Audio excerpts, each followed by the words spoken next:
Iran Israel जंग की चपेट में भारत भी आ सकता है? क्या इस जंग का दायरा हिंदुस्तान की चौखट को लांघता हुआ एशिया को अपनी आगोश में ले सकता है?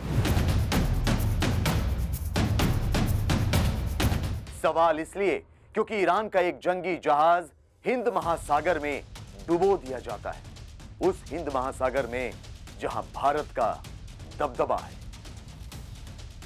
पूरी कहानी तफसील से समझिए और आप खुद फैसला कीजिए कि क्या इस जंग का भारत पर असर पड़ेगा।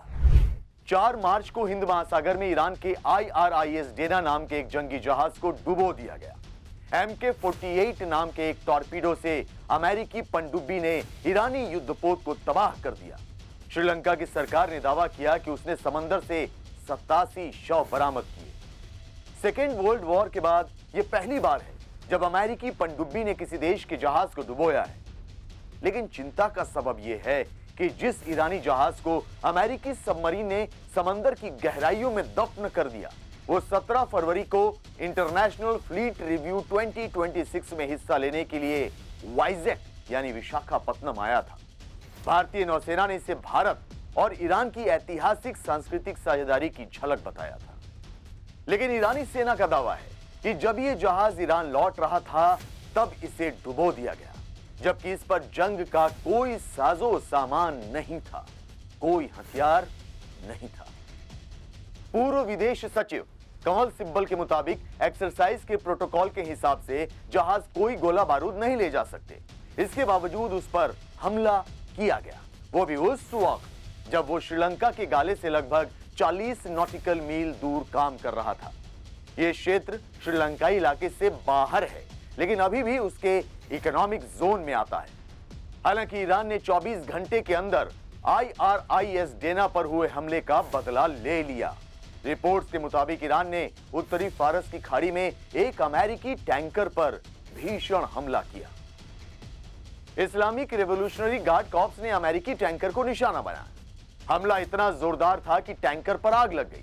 साथ ही ईरान ने चेतावनी दे डाली कि स्ट्रेट ऑफ हॉर्मुज पर उसका कंट्रोल है और वो चाहे तो ऐसे हमलों से अमेरिका को थर्रा सकता है।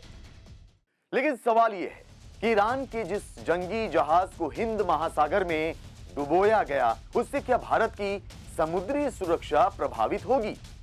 दरअसल भारतीय नौसेना ने इस ईरानी जहाज पर तब तक नजर बनाई हुई थी जब तक वो भारत के समुद्री इलाके में था।